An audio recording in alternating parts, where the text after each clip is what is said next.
करना है। लोगों ने बोला ये कौन सी बात है भाई, नाड़ सहित कैसे बच्चे बुलाएंगे? कहने लगे उससे मुझे प्रश्न करना है, वो फिर थोड़ी देर में मर जाएगा। लोगों को समझाया, अपनी बात को कहा राजा ने। उन्होंने कहा ठीक है। जैसे ही बच्चा पैदा हुआ लेकर के आए सामने, तो राजा ने प्रश्न किया कि भाई एक ही समय में लोग पैदा होते हैं, मैं राजा बन गया, और लोग गरीब होते हैं, क्यों? उस बच्चे ने कहा कि कोई जमाना था, हम 4 भाई थे, 4 बड़े अच्छे परिवार से संपन्न थे, लेकिन देखो ये अमीरी गरीबी भी एक कोल्हू का चक्र है, ये चलता रहता है। हमने इसी दिल्ली में ऐसे करोड़पतियों को कंगाल होते देखा है और कंगालों को करोड़पति बनते देखा है। मैं मारवाड़ियों के बीच में भी बहुत रहा हूँ।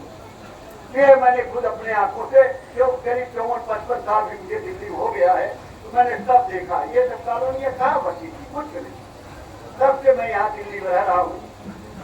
तो उसने कहा थोड़ा समय ऐसा हुआ कि हम लोग गरीब हो गए। गरीब हो गए तो हम चारों भाई घर से निकल गए। मैंने कहा चलो मांगेंगे, जाते कुछ मिलेगा तो बना लेंगे, खा लेंगे। कई दिन लग गया। एक जगह से थोड़ा आटा मिला, आटे की बाटी बनाई। बाटी समझते हैं? हमारे यूपी बिहार में खूब, तो दिल्ली में भी मिलती है खूब जगह जगह बाटी, चोखा चूरमा और दाल बाटी। राजस्थान की दाल बाटी चूरमा बड़ा प्रसिद्ध है। तो दाल बाटी, तो 4 बाटी बनाई और बना के जब पक गई, चारों भाई बैठ गए खाने के लिए। तो एक और आगे कहने लगा, 1 हफ्ते से कुछ नहीं मिला, 1 हफ्ते से कुछ नहीं मिला, मुझे भी थोड़ा देगी। तो जो आप पहले मिल के आए हो, जो अंगारा खा रहा है, वो बोला तुझे दे दूं, क्या मैं अंगार खाऊं? तो उसके हिस्से में अंगार आ गया, वो अंगार खा रहा है। दूसरे के पास गया, उसने कहा तुझे दे दूं, क्या मैं मांस खाऊं? अपनी मांस खा रहा है। जब मेरे पास आया, मैंने कहा तुझे दे दूं, क्या मैं मर जाऊं? लेकिन जब आपके पास आया तो आपने अपनी बाटी में से आधी बाटी तोड़ करके उसको दे दिया, इसलिए आप राजा बन गए। और यही कहकर के बच्चा है। प्रेमी भाई बहनों, हमारे आपके कर्म हमको अच्छे बुरे बनाते हैं। भगवान कभी बुरा नहीं करता। आप गलत बोलते हो कि भगवान ने बुरा कर दिया। आपने जो कर्म किया है, जो कर्म, वो आपको भरना पड़ेगा, वो आपको भोगना पड़ेगा। अरे भीषम पितामह जैसे बाणों की सैया पे लेटे हुए, महाभारत के समय की बात है, कृष्ण भगवान से कहा, अरे कृष्ण भगवान वसुदेव बोलते 100 जन्म का याद है हमें, आपको तो पिछले भी याद है। 100 जन्म का याद है, हमने कोई गलत काम नहीं किया, क्यों ये सजा मुझे मिल रही है? क्यों मेरे खून निकल रहे हैं? मैं मर नहीं रहा हूँ, इच्छा मृत्यु की वरदान थी, लेकिन नहीं मर रहे थे। तब कृष्ण ने जब देखा, कहने लगे एक जन्म पे जाओ। जब 101 जन्म पे गए तो बोले आप राजकुमार थे, आपका रथ जा रहा था, आगे 2 मुहा सांप था, घोड़े रुक गए। आपने सारथी से पूछा कि घोड़े क्यों रुके? बोले 2 मुहा सांप आ गया है। आपने शब्द भेदी बाण निकाला और उसको मारा, वो ले जाके सांप को कांटे वाली झाड़ी पे फेंक दिया। पूरे शरीर पे उसके कांटे चुभ गए और कई दिन लग गया उसको मरने में। वो सजा भीषम पितामह तुम्हें मिल रही है। प्रेमी भाई बहनों, हमारे अच्छे बुरे कर्म हमें आपको तो भोगना ही पड़ेगा। इसलिए आप भगवान के ऊपर मत धोखा करो, अपने आप को सुधारो, अपने को अच्छा बनाओ। ऐसी वाणी बोलिए कि मन का आपा खोए और को शीतल करे आपो शीतल। गुरु गोविंद दो खड़े काके रागों पाए बलिहारी गुरु, आपने गोविंद दियो रखा है, राम को देखा नहीं, कृष्ण को देखा नहीं, देवी देवता को देखा नहीं। अब हमारे बगले में आ जाए हनुमान जी और कहे देखो बच्चा हम तुम्हें दर्शन देने आए हैं। तो पहली बात की आप हनुमान जी देखोगे, लाल उड़ कर लिया, पूछ बना लिया, लाल कपड़े पहन लिया, तो कहेगी पत्नी आई बाहर, कहने लगी अरे बेटा दर्शन कर देने आया हूँ। तो कहने लगे कौन है? अरे कहे कोई जो है, कहा हनुमान हूँ मैं, हनुमान। बोले दे दो 2-4 रुपया, 2-4 रुपया। अरे बेटा ऐसा नहीं, पैसा नहीं चाहिए, मैं तो तुम्हें दर्शन देने आया हूँ, तुम्हारी भक्ति से प्रसन्न हूँ। जब नहीं मानेगा तो वहीं जो है पप्पू को पापा निकालेंगे, छोटा कुत्ता मारने वाला अब छोटा खींच के मारेंगे, हनुमान वाला घूम रहा है। कौन जानेगा हनुमान को, राम को? उनके मंदिर में चले जाते हो, 10 रुपए की बूंदी 11 रुपए की लेकर जय हनुमान ज्ञान गुण सागर जय कबीर लोग गए और हनुमान जी की आवाज निकल आई। बोल दे भाई अब तक तो किया किया। अगर अगले मंगलवार को तूने शराब पिया, मांस खाया, दारू गांजा भाग पी, तो यही जो है पूछ में लपेट करके जैसे लंका जलाया था ऐसे पटक पटक के मारूंगा, थोड़ा बिगड़ जाएगा, बीवी भी नहीं पहचाने की। कोई मंदिर जाएगा नहीं जाएगा, भूत हो गया। आप उस भगवान को मानते हो जो चुप रहता है, जो बोलता नहीं है, जिसको छुआ करके खा जाते हो उस भगवान की। और जो देवता बोलता है, अच्छी बात कहता है, आपके अच्छे के लिए करता है, आपकी मुक्ति मोक्ष के लिए करता है, उसकी आप मानते। अभी नवरात्र की क्या है, मैं सोचता हमारी बहनें जो है तकरीबन 90% व्रत रही होगी। रहे कि नहीं रही व्रत? अरे बोलो रहे व्रत की नहीं? नवरात्र अरे 90 बोला बहन जी, 10% छोड़ रखा मैंने। 90% जो भाई लोग भी व्रत रहते हैं। अब माता का कैलेंडर नया वाला ले आई, स्टेज पर बैठी माता बढ़िया था और वो अब लगा रही है, माता जी की आरती कर रही, तब तक स्टेज हिला। माता जी की आवाज आई, बेटी ये मैं खुद हूँ, मैं दर्शन दे रही हूँ, मैं दर्शन दे रहा है, तब तक शेर हो किया, उठ खड़ी हो गई, बोली ये कौन शेर, ये कैलेंडर में शेर। तब तक वो बोले कहाँ जा रही हूँ, रुको तो कहीं, दर्शन से दर्शन कर लो, दर्शन कर लो। बाहर निकल गई, अरे बलजीत नगर उधर गली गई, वहाँ भाई पर क्या हुआ, बोले शेर आ रहा, शेर भागे लो, अरे भागो भागो। कौन? अरे कुत्ता जा रहा हूँ, कोई रुकता है क्या? कहीं काटने से बचा के जाते हैं, शेर आ जाए कोई रुकेगा? भागे, पूरा बलजीत नगर खाली हो गया, चले गए, शेर आ गया, शेर आ गया। माता भूल गई, माता को भूला गई। इस माता का व्रत रहते हैं आप, जो माता बेचारी बोलती नहीं है। अरे प्रेमी भाई बहनों, अगर माता को देखना है, अगर राम को कृष्ण को देखना है, देवी देवता को देखना है, उनका दर्शन करना है, तो आपके अपने अंदर जाना पड़ेगा। और अंदर जाने के लिए आपको सप्तभेदी महात्मा की जरूरत पड़ेगी। जब ऐसे महात्मा मिल जाएंगे, आपको रास्ता दे देंगे, तो आपका भी काम होता है। तो ऐसे प्रेमी जब गुरु के दीवाने होते हैं तो उनको चिंता नहीं होती, वो गुरु के ऊपर कुर्बान कर देते हैं, अर्पण कर देते हैं, उनको चिंता करने की जरूरत नहीं है। जैसे हमारा एक प्रेमी था, बिटिया की शादी पड़ गई, ध्यान से सुनो अभी बात, जो हमारे सत्संगी भाई है उनके लिए खास तौर पे है। बिटिया की शादी पड़ गई, 1 हफ्ते रह गए, और उसके गुरुजी निजामुद्दीन साहब होते थे। निजामुद्दीन साहब, यहाँ निजामुद्दीन है अपना रेलवे स्टेशन भी है, वही उनका स्थान है। और बोले गुरु करेंगे, पत्नी कहने लगी, अरे गुरु जा करके बोलो, गुरु महाराज से कहो तो कुछ जा करके बताओ। तो यहाँ घर में कुछ नहीं है, गरीब था लेकिन दीवाना था गुरु का। वहां चला गया, गुरु महाराज को दंडवत किया, किया, गुरु महाराज बिटिया की शादी पक्की हो गई, तारीख पक्की हो गई। अरे बोले तो बड़ी खुशी की बात है, ये तो बड़ी अच्छी बात है, खूब बढ़िया शादी करना राजा महाराजा की तरह, खूब हीरे जवाहरात सोना चांदी देना, खूब रुपया कपड़ा देना। अब बताओ कितनी खुशी होती है। कोई गरीब भाई हो या मिडिल तबके का भी हो और बिटिया की शादी पड़ जाए, अब घर में थोड़ा तंगी रहती है, खर्चा ज्यादा, आजकल शादी होती बड़ी महंगी हो गई है। अब कोई आदमी कहे भाई चिंता मत करना, कोई जरूरत है बताना, उसके लिए इतनी बहुत बड़ी बात हो जाती है, एक सहारा मिल रहा है। गुरु ने कह दिया कोई भी खूब खर्चा करना, बड़ा खुश हुआ, 5 दिन बीत गए। आप लोग इसमें आएगा ना?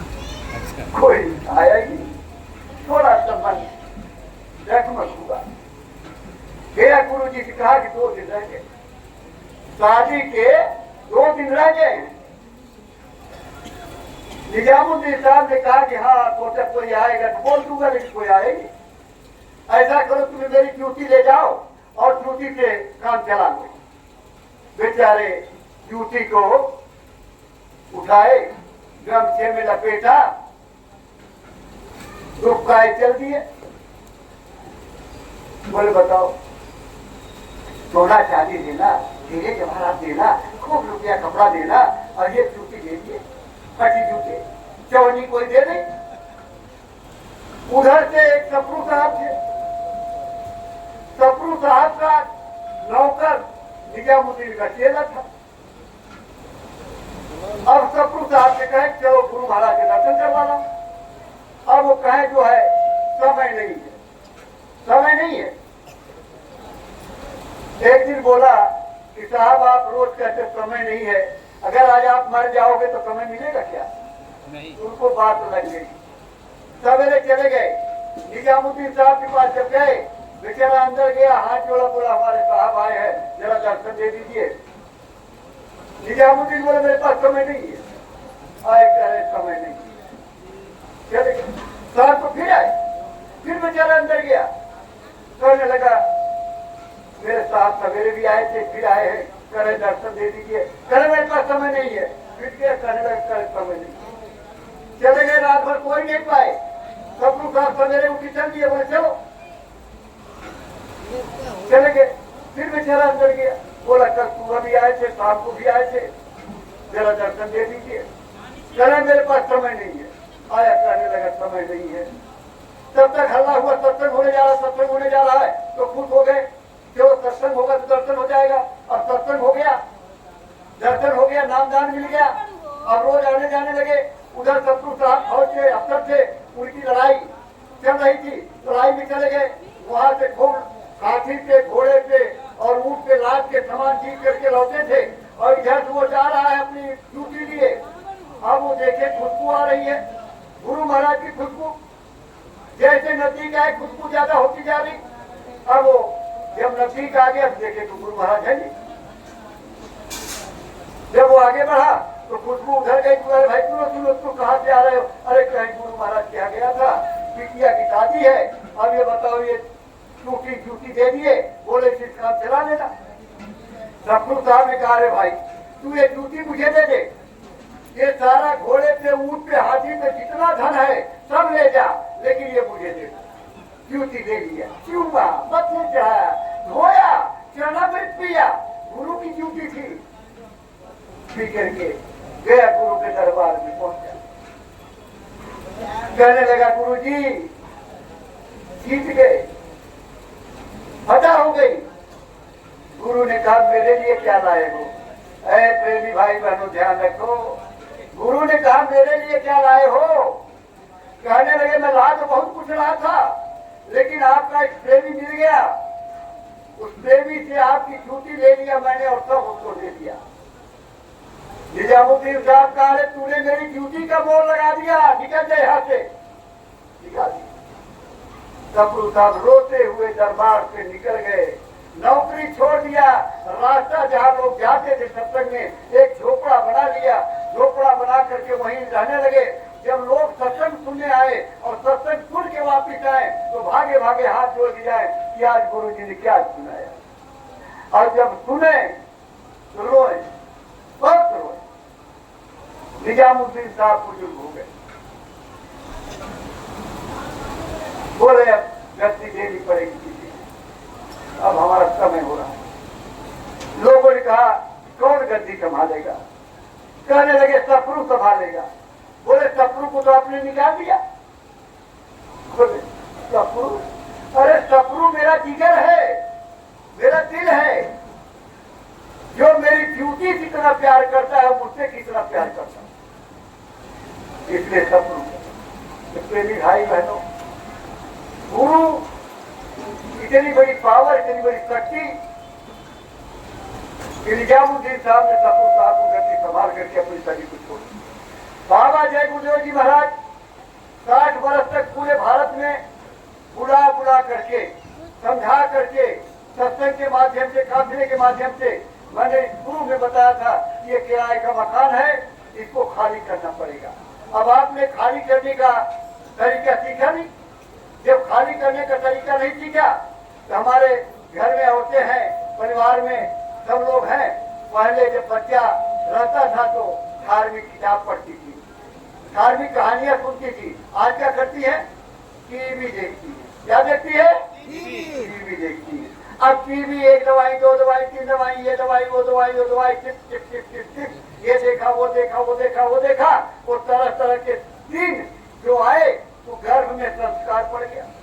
घर में संस्कार पड़ते हैं। अब आप कहते हो कि हमारा बच्चा तो ध्रुव बन जाए, हमारा बच्चा प्रहलाद बन जाए, हमारा बच्चा अभिमन्यु बन जाए। अब आप तो देखो यहाँ टीवी का गाना और टीवी का नाच, और जब बच्चा पैदा हुआ और थोड़ा सा बड़ा हुआ और टीवी चलाया तब तक बच्चा लगा ठुमका लगाने, बोले हीरो बनेगा हीरो।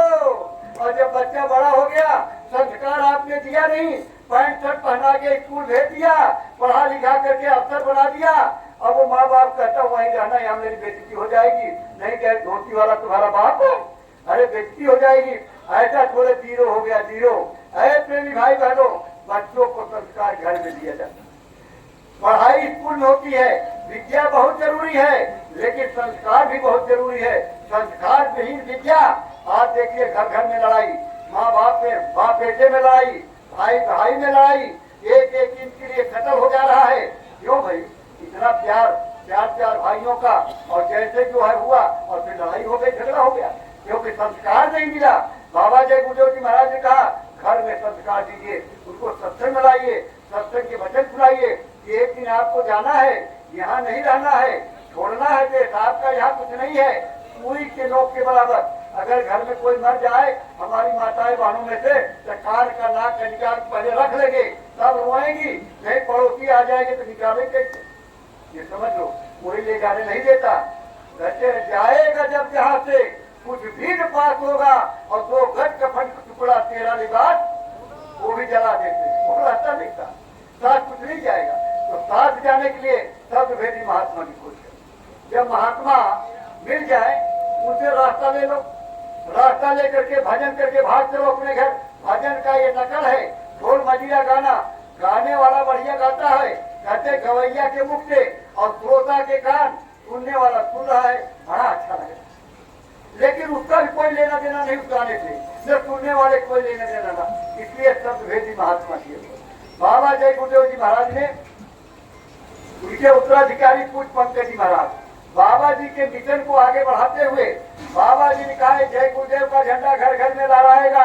अरे प्रेमी भाई बहनों, ये वो बाबा जी हैं जिन्होंने कहा था कलयुग में कलयुग जाएगा, कलयुग में सतयुग आएगा, जो 1000 बरस के लिए रहेगा। अब कृष्ण भगवान ने पांडव को और कौरव को समझाया कि देखो अब द्वापर जाने वाला है और कलयुग आने वाला है, इसलिए तुम लोग धर्म के काम में लग जाओ, ये सब छोड़ दो।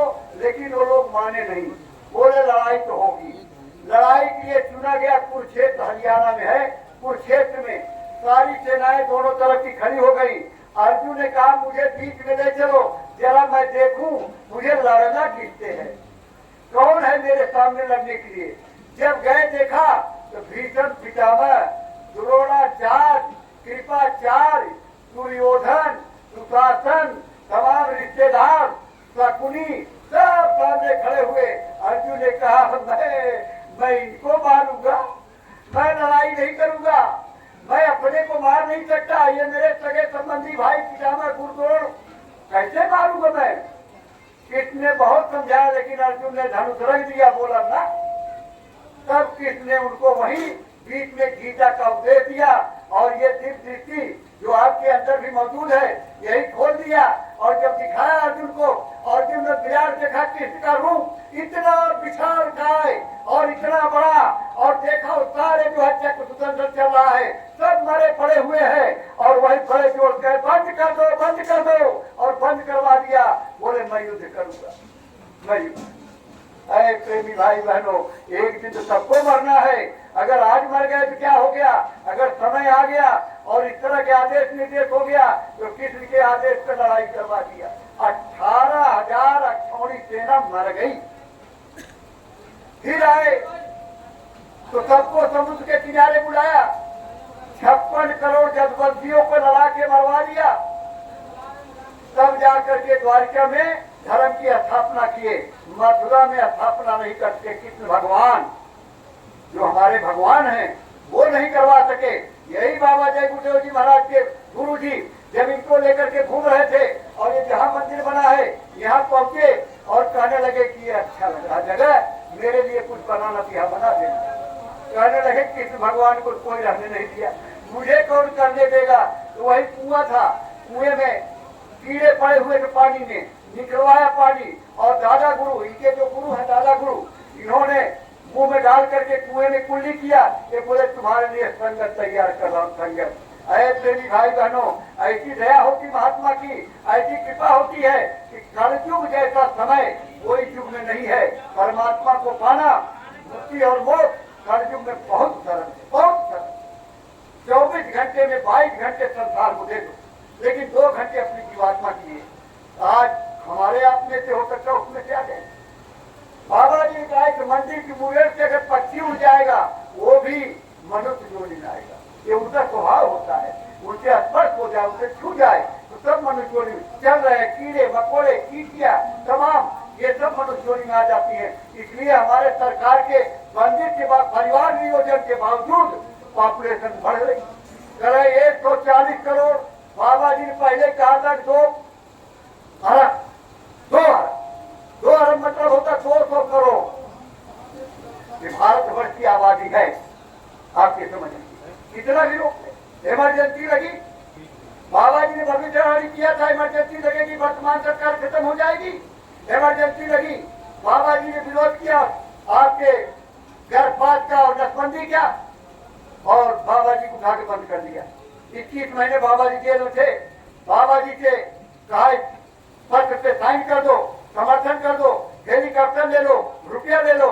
बाबा जी ने सोची, वही कहा हम ये नहीं करेंगे, हमें नहीं चाहिए कुछ तुम्हारा, हमें पैसे तुम ही खरीद सकते। बोले यही करा दिए जाओगे, इसी जेल में 3 साल सड़ते रहोगे। बाबा जी खड़े हुए अपनी चोटी को पटका और कहने लगा तुम कर रहे हो 3, अगर 25 मार्च के बाद कोई मुझे अंदर रखेगा तो सब अंदर हो जाएंगे और अंदर वाले सब बाहर हो जाएंगे। और बाबा जी इमरजेंसी खत्म हो गई, इलेक्शन हो गया, मुरारजी देसाई प्रधानमंत्री बने और बाबा जी को 23 मार्च 1977 को जेल से बाहर आए। और हम लोगों को जो खबर मिली, गुरु महाराज के दर्शन दीदार हुआ और 21 महीने तक किसी को नामदान नहीं मिला। बाबा जी की बातें साफ सत्य हुई और बाबा जी के आगे भी सत्य होगी कि कलयुग में कलयुग जाएगा, कलयुग में सतयुग आएगा। जब त्रेता द्वापर गया और कलयुग आया तो कलयुग में सतयुग लगेगा, तो ऐसे थोड़े लगेगा, तो होगी टक्कर। और बाबा जी का 200 करोड़ लोग मर जाएंगे, तो काल व्याल से वही बचे जो सतपुर जाए। मोहम्मद साहब ने कहा, ईसा मसीह ने कहा, कबीर साहब ने कहा, सूरदास ने कहा, कभी और बाबा जी ने खोल के चिट्ठा रख दिया कि काल व्याल से वही बचे जो सतपुर ध्यान धरे, जो सतगुरु की शरण में रहेगा उसका बचाव हो जाएगा, नहीं तो मर जाएंगे। अरे मरना तो है, आए हैं तो जाएंगे। राजा रंग फकीर और एक की घर से चढ़ के लाए, एक बधा किसका कर्मों का, कर्मों के। देखिए आपके अच्छे बुरे कर्म आपके पास। बाबा जय गुरुदेव जी महाराज सोना बनाने जानते, लेकिन जब इन्हें गुरु मिल गए तो उन्होंने कहा देखो एक ही काम करो, या सोना बना लो या तो तुम रास्ता ले दो। इन्होंने कहा नहीं मुझे रास्ता ही लेना है, सोना नहीं बनाना, सोना नहीं बना, सोना बनाना छोड़ दिया। बाबा जी 6 वर्ष की अवस्था में घर छोड़ के निकल गए, जिनके माता पिता पहले चले गए। उन्होंने एक ही बात कहा था, भगवान की खोज करना, और भगवान की खोज करने में जवानी खपा दिया और कोई नहीं मिला इनको। मठाधीश से लेके मंदिर मस्जिद गिरजाघर गुरुद्वारा तीर्थ स्थान कहीं नहीं मिला। और जब मिले तो अलीगढ़ में चिरौली गांव इगलास तहसील में पंडित जी थे, बड़े देसी स्वभाव के रहते थे, बड़ा साधारण, ऐसे साधारण कोई कही नहीं सकता इतनी बड़ी दौलत के मालिक हैं। एक दिन एक नाई की यहाँ दाढ़ी कटवा रहे थे तो कहने लगा पंडित जी आपके यहाँ बड़ा लोग आते हैं बड़े खुश होकर चले जाते हैं, क्या देते हो? बोले तुझे चाहिए? बोले दे दीजिए। बोले आधी दाढ़ी बनी थी आधी बाकी थी, लेकिन वही नाई को बैठा करके नामदान दे दिया। नामदान दे करके और सूरत को ऐसे दया कर दिया, ये पर्दा साफ हो गया और सब दिखाई सुनाई देने लगा।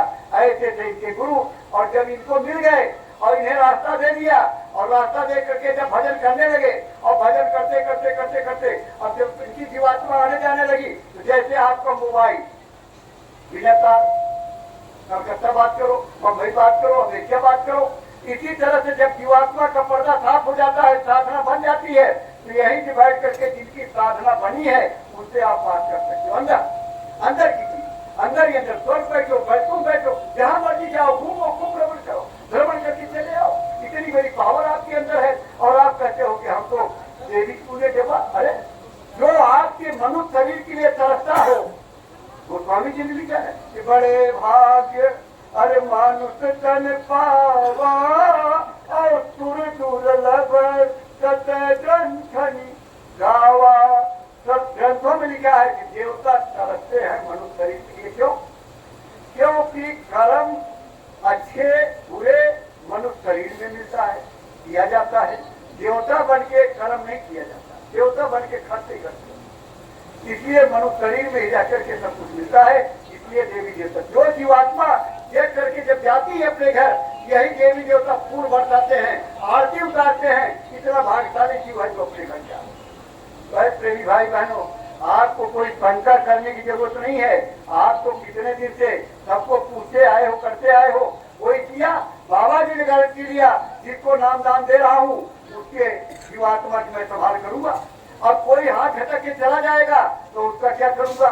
तो कई लोग चले भी गए हैं। ऐसा नहीं, जब गुरु महाराज ने शरीर छोड़ा, 116 बरस करके होकर के शरीर को छोड़ा, और पूज पंकज जी महाराज इनके एक मात्र उत्तराधिकारी, उनको कहा कि हम ये देखेंगे, और वो देख रहे हैं और इतनी मेहनत कर रहे हैं कि 108 दिन का काफिला लेकर के निकले हुए हैं। आपके मथुरा से सीकर राजस्थान, वहां से निकल करके आपके बहराइच और आपके बलरामपुर और गोंडा और श्रावस्ती और ये सब करते हुए 29 तारीख को मथुरा लौटेंगे।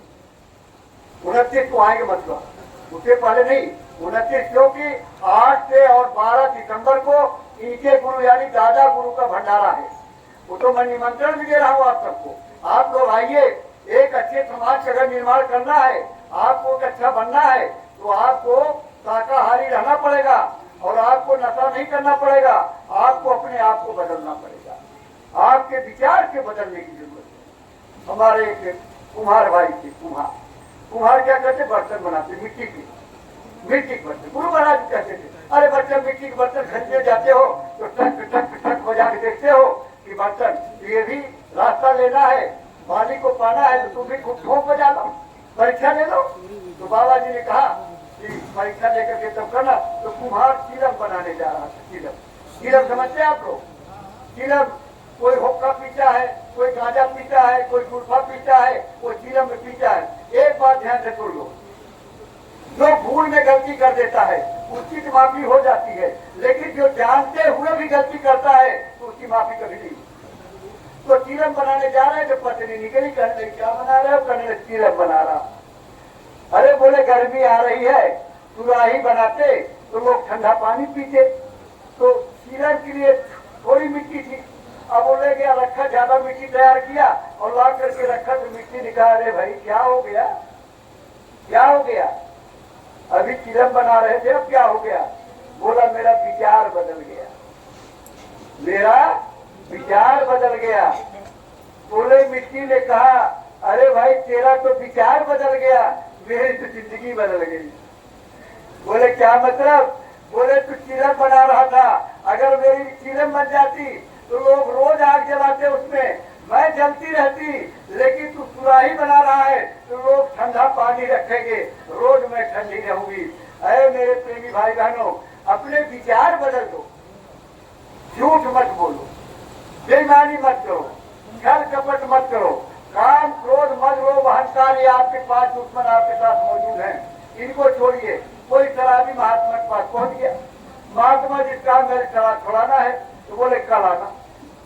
तो कल भर जो है आए, कहने लगे आपने कहा था शराब छुड़ा देंगे, बोले चलो मेरे साथ। अब चले साथ में तो शराब पीने वाला खोखला हो जाता है, अंदर उसके जल जाता है सब। तो चले, अब महात्मा जी तेजी तेजी, अब वो लगे दौड़ दौड़ के चल रहा है। अब दौड़ते दौड़ते आगे महात्मा जी जरा आगे चले गए और मुझे एक डाल लटक रही थी और डाल को पकड़ लिया और पकड़ के लटक गए, और वो भी बेचारा खांसते खांसते पहुंच गया।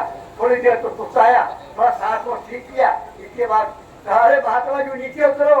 अरे बोले कैसे उतरूं, ये जाल छोड़ नहीं रही मुझे।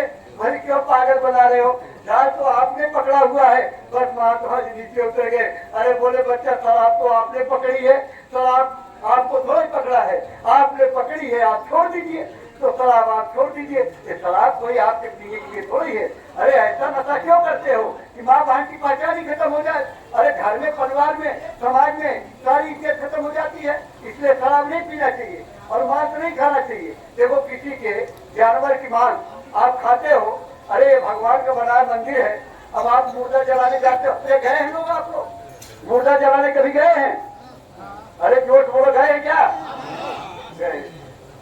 मुर्दा जला के आते हैं, क्या करते हो? घर में जाते हो, पूरी सब्जी खाते हो, क्या करते हो? नहाते हैं। क्यों नहाते हैं? क्यों नहाते हैं? बोले अशुद्ध हो गए। बताओ, अपने पिताजी को जलाने गए, रोज पिताजी के पांव छूते थे, प्रणाम करते थे, खाना खिलाते थे, शरीर दबाते थे, और गए जलाने के लिए। क्या ऐसी चीज थी जो निकल गई तो कह दिए मुर्दा हो गए। अब मुर्दा ले गए जलाने के लिए, बोले अशुद्ध हो गए। मैं आप लोगों से ये पूछना चाहता हूँ, जब हम वहाँ गए या हमारे साथ में लोग गए, अब वो आए कहने लगे स्नान कर ले, क्यों कर ले, अशुद्ध हो गए हैं। जब आप छुए भी नहीं और अशुद्ध हो गए, साथ जाने हुए थे, तो आपने इस भगवान के बनाए हुए मंदिर में मरे हुए मुर्दा यानी भेड़, बकरी, गधा और मुर्गी, मुर्गा, अंडा और हाथी, घोड़ा काट काट करके और इसमें पका के डाल दिया, तो ये कब्रिस्तान बना दिया कि नहीं बनाया? हिंदुस्तान में कब्रिस्तान और स्मशान घाट, आपने मुर्दा जब मरा हुआ डाला तो क्या बन गया? कब्रिस्तान। अब बताओ, अब आप कहते हो मैं तो भगवान का भगत हूँ, खाओ रोज मुर्गा और कहो भगवान भगत हूँ। अब भगवान का भोग लगता था भोजन का, अब भोग लगे थे मुर्गा का। अब अंडा घोट घोट के पी गए, बोले तो ये वो है टॉनिक है, ये नॉनवेज नहीं है, ये शाकाहारी है। तो हमारे अध्यक्ष जी कहीं सत्संग करने के सत्संग कर रहे थे, बोले मैं 2 बीघा अंडा बोया हूँ, आप लोग बोए हो कि नहीं बोए हो? देहात में गए थे, बोए हो नहीं बोए हो? अरे बोले अरे फैक्ट्री में कहीं भाई काम करते आप लोग, कहीं अंडा बनता है? बनता है क्या भाई? नहीं बनता। अरे किसी पेड़ में लगता है क्या? अंगूर की तरह, आम की तरह, अमरूद की तरह लगता है? नहीं लगता। जैसे मासिक धर्म बंद होता है तब बच्चा ठहरता है, उसी तरह से मासिक धर्म बंद होता है तब अंडा तैयार होता है, उसी गंदे खून को, और उसी गंदे खून को आप घोट घोट के पी जाते हो और कहते हो शाकाहारी। इसलिए हाथ जोड़ के विनती करने आया कि सब लोग शाकाहारी हो जाइए। ये सब चीज खाने के लिए आपकी शरीर नहीं है, आप भगवान का भजन करने के लिए आए हो। ये साधन करने का, एक साधना करने का साधन मिला है और आप इसको ऐसे गाँव दे जब किसी सुखाने ये जीवात्मा निकल जाएगी। अब जमराज की अदालत में खड़ी कर दी जाएगी।